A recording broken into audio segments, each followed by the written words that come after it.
In keeping with our quality of the week, we'll start with 2 books from the big book of dumb jokes. So expect nothing from this. Why did the cucumber need a lawyer? Because he found himself in a pickle. My other favorite was, why did Mozart not like chickens? Because all chickens ever say is bok, bok, bok.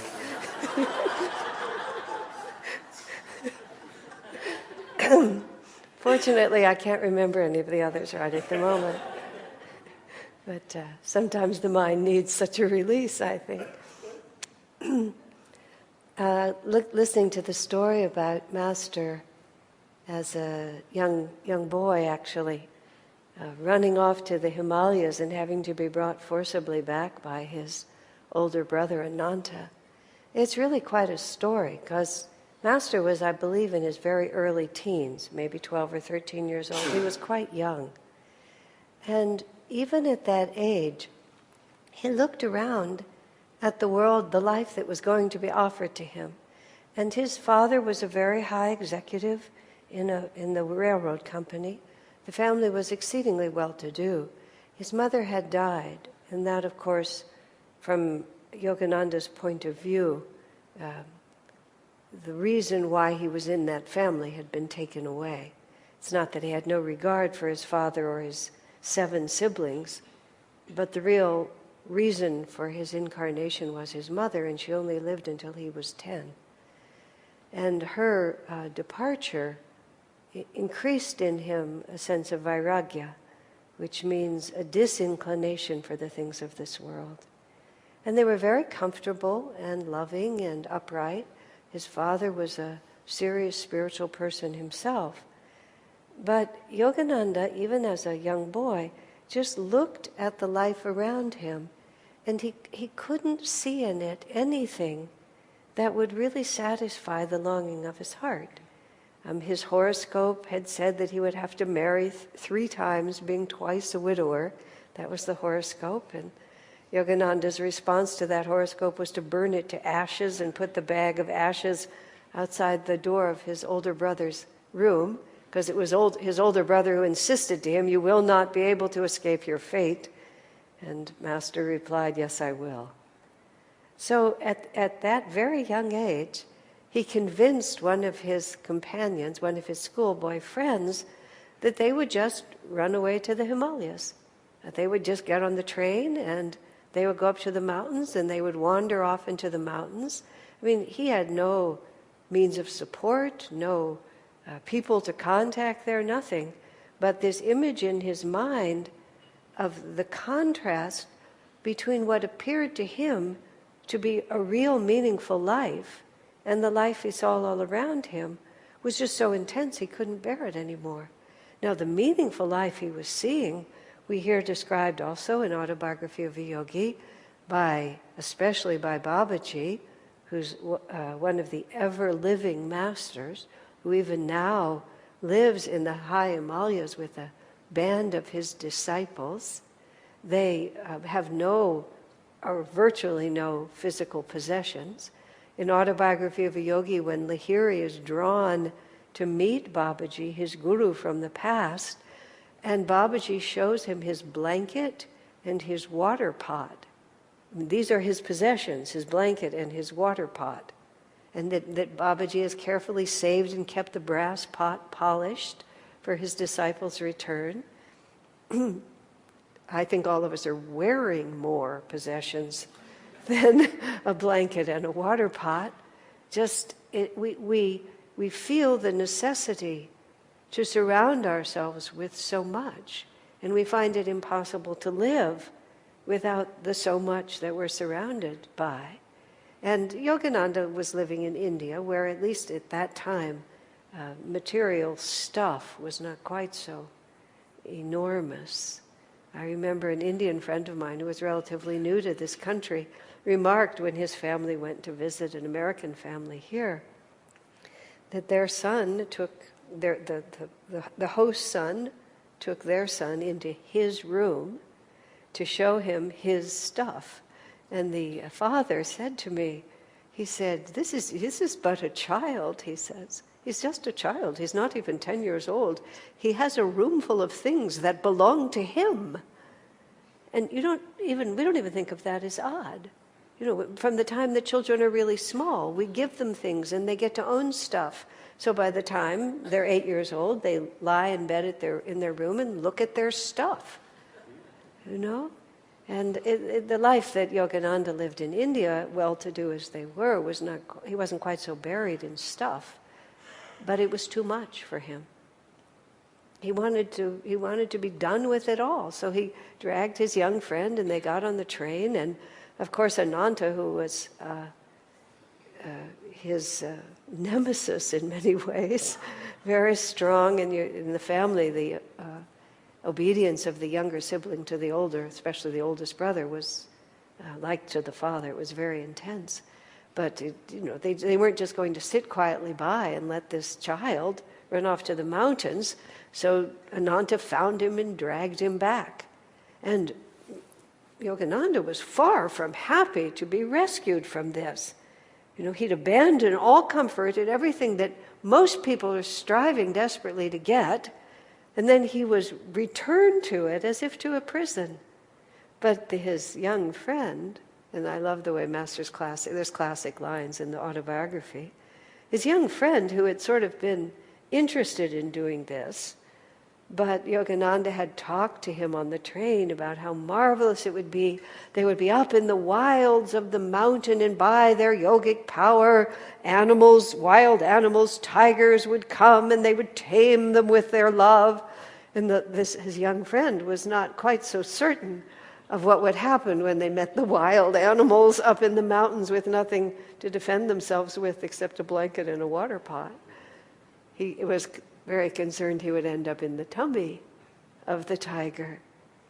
And so when everything fell apart and they were rescued, and the little boy found himself with his older brother, the phrase was, he was basking in the familial warmth.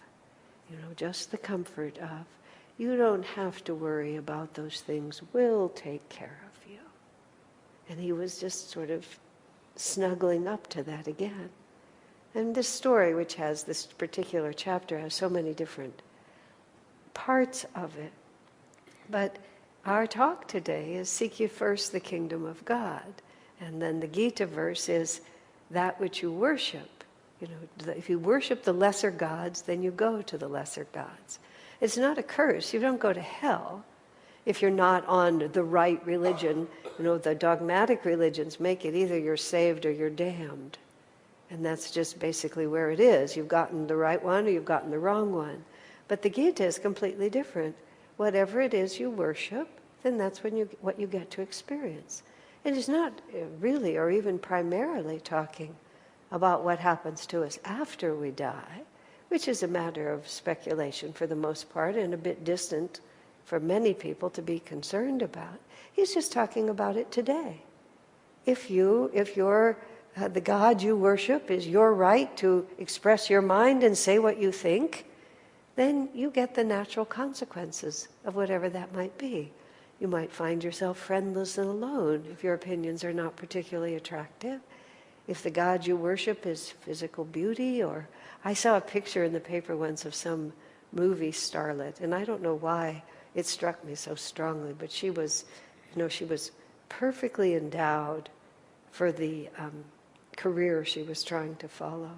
And I just looked at her physical self and I thought, my, how many incarnations of determined effort did it take for you to get just the right genetic structure and just the right opportunity to look just like that, so that you could now go to Hollywood and finally be famous for looking just like that. Good luck, sister. I hope it works out for you. That which you worship, that's what you get. But you also get the limited potential of the lesser gods. And this is not something that we can explain. We can talk about it in words, but nobody ever believes until we actually experience. This is, and I've often said because it's so important, and we have to really understand this in the right way. Swamiji said to me, you learn from being disappointed, but you learn more from being fulfilled. And so what all of us have to balance out in the lives that we're living now, and we did not, for the most part, I'm presuming, run away to the Himalayas when we were 13 years old, or at any point. We find ourselves drawn by our own karma, which is another way of saying by the longings of our own hearts, into this wide variety of circumstances in which we find ourselves, with houses full of stuff, with automobiles that we have to drive, with jobs that we have to go to, with children that we're raising, with spouses that we're caring for, with all these different circumstances, that it's the longing of our own heart that brought us to these things. We aren't being punished at all. We're just being given what we wanted. This is what I wanted. And the reason I wanted this is because somewhere along the line, I became deeply convinced that my happiness would be enhanced by this experience. So often people will talk to me, especially I've been finding this lately. My particular karmic trajectory has been unusual. I came to the spiritual path very young. I met Swami Kriyananda when I was very young, in my early 20s, not as a child. I speak of growing up at Ananda village, but not literally. It was basically that my life started at 24, and then I went through my childhood, my spiritual childhood there. But the trajectory of my life, and I have to admit it too, has been unusual. From the time I moved to Ananda in 1971, I've always been employed within the ashram. I've never had to apply for a job anywhere else. I've never had to work outside of Ananda. I mean, there it is. It's people talk to me about corporate world and this and that, and I can give you very, very theoretical answers but nothing of my own experience. So people will tell me, well, I have this job I have to go to, and people are not congenial. I have these responsibilities, the mortgage, the children's education, all of this. And it's very easy for one to think that someone else's karma would be easier. It's just like, oh, if only I didn't have this to deal with, then I would be.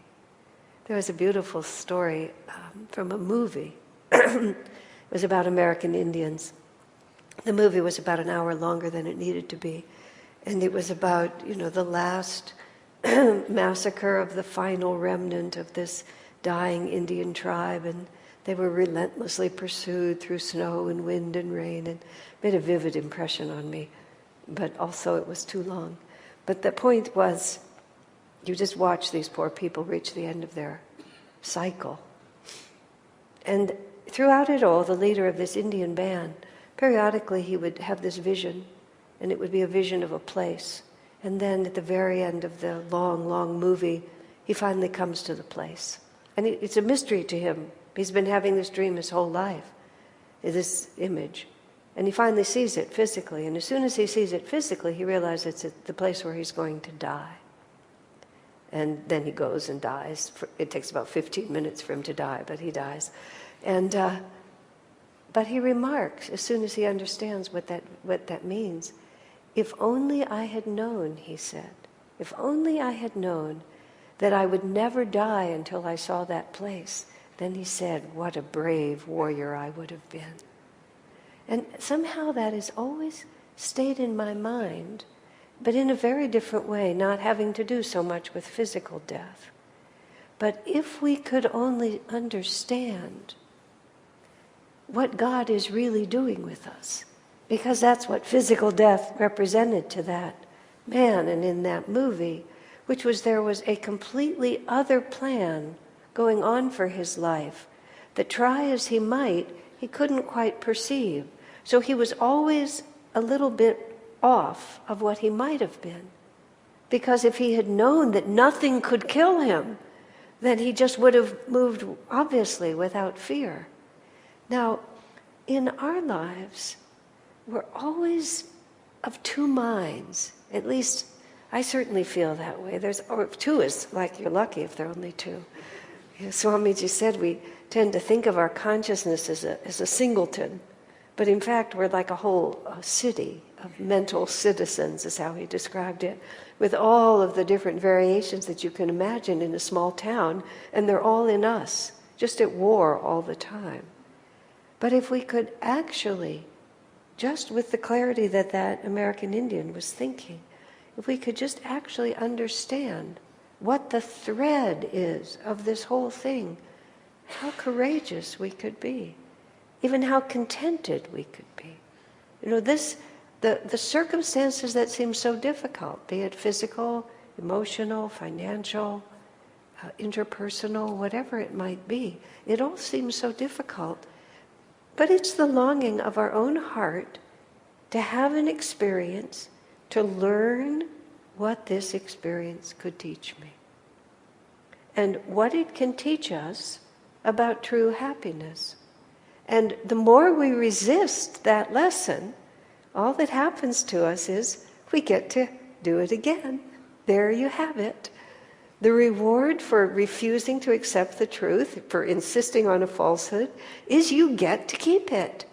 You get to just have it forever and ever. The idea that if I didn't have to deal with this, I would be so different. I've told you before, once I said to Swamiji, I was actually speaking about a particular endless challenge that I have had to face in my life. And I was so distressed by it, and that was when I said to him, if life weren't so hard, it would be easier. That was not my shining hour.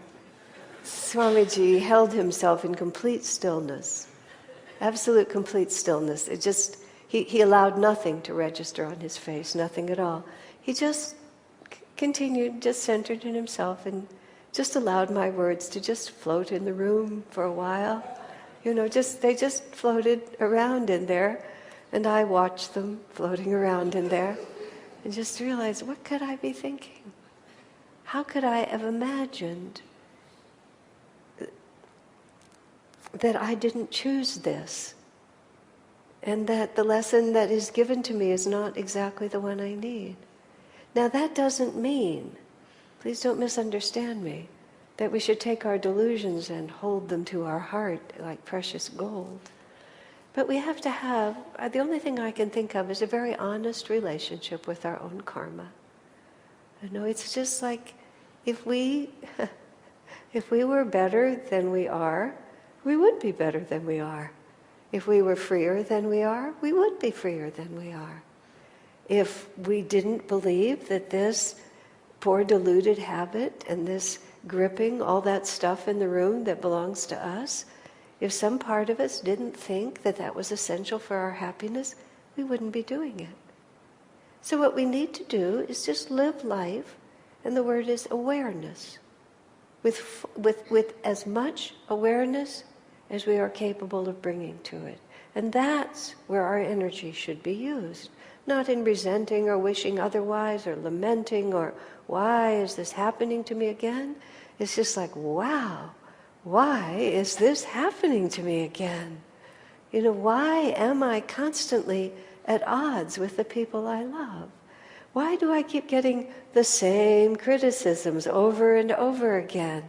Why is it that no matter how much I resolve to be different, by 8:15 in the morning, I'm exactly the same?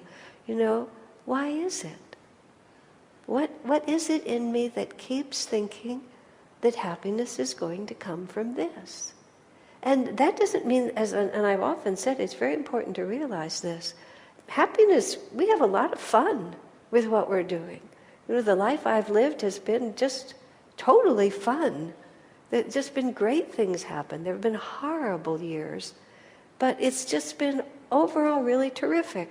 And the horrible times are also like, why did I think that this was something I needed?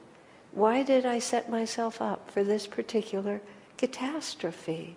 Why did I think taking this job, having this profession, marrying this person, birthing these children, buying this house, why did I think it was a good idea? And now that it's mine, what is there that I can learn That's just always the question. What can I learn? What can I learn? What can I learn? What destroys us, or let me phrase it differently, what slows us down on the journey to happiness is the unwillingness to increase our awareness. I was very touched by my father at a certain point, just before his mental capacity slipped a little bit. My mother had Parkinson's for 15 years, and it was very, very hard on my father. I realize now, my mother was about 60 when she got that disease, which seemed quite much older to me at the time, of course, but I'm 10 years past that now. So this was the time of her life. These last decades of my life was when my mother was fighting with the Parkinson's. Is that true? Yeah, it's close to true. 65, that was when she had it. But it was very hard on my father. Very, very hard. I remember he went to research it in the library in his way, and when he saw what it really was, that was very tough on him. So after about 10 or 12 years, I was still, because this is my nature, I'm always wanting to increase my understanding of things.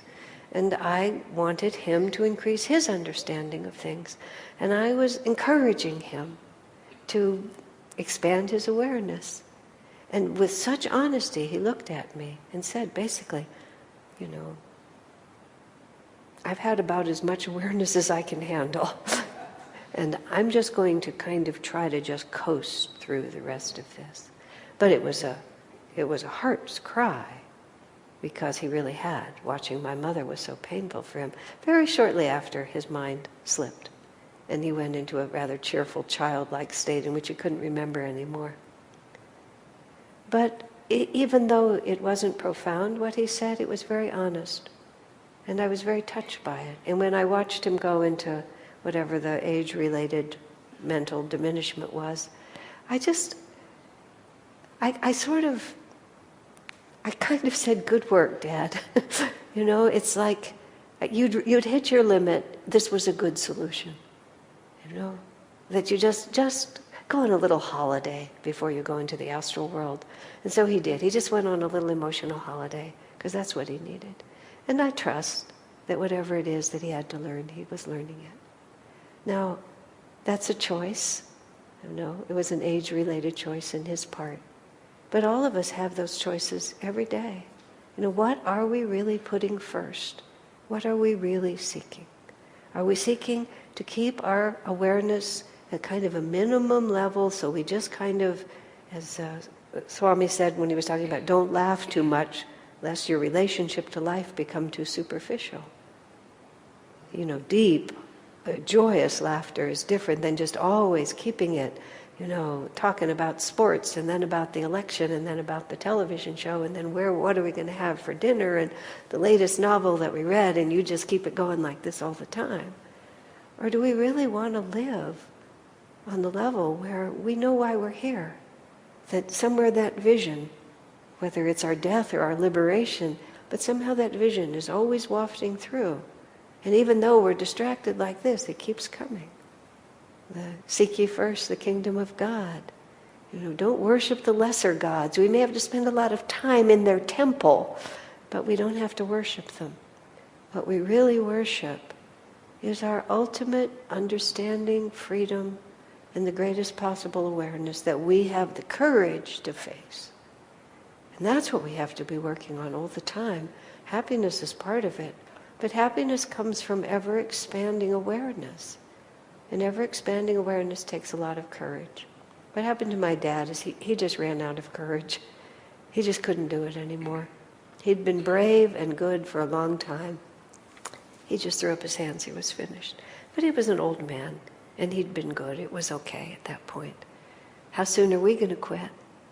Many people quit at 15. You know, they've just had it. They don't want to know anymore. What we want to be always worshiping is that how much bigger can my consciousness get? And we have to keep having those experiences, whichever our karma has brought us, that are given to us. You know, I'm up against As I said to Swami, if I didn't have this particular problem, my life would be easier. Oh dear. Whatever it is, that's what we got. And how can I, in the midst of this, just keep seeking the kingdom of God? The kingdom of God is not so simple as how much can I spend time in the temple and, it's just not so simple. The kingdom of God is that courage within us always to face it. This song that we sing, long I feared to face your love, lest my emptiness it prove. So we talk about sports and we talk about television, we talk about what we're going to have for dinner because we don't want to look right at what we have to do next. The hard climb that's right in front of us. So we fill our room with stuff so we don't have to do it. Master, teenage years, just wanted to throw it all away and just go to the Himalayas, one-pointed. Not an option for us, but in the little circle of our own consciousness, there just needs to be that constant prayer. Show me the way, Lord. I know somewhere in here is that perfect picture of who I'm supposed to be, not someday, but right now, in this office, with this child, in this marriage, in this committee meeting, whatever it might be. Who am I supposed to be here, Lord? Show me. Let me find the kingdom of heaven. At least let me seek it, even where I'm standing. As Master said so beautifully in several ways. First he said, take care of the minutes, and incarnations will take care of themselves. And then he also said, you have to fight and win the battle for joy right where you're standing. Let's not worship the lesser gods of getting through. Let's worship the single divine spirit of victory, fighting the battle for joy right where we're standing, calling on the legions of heaven to take us there.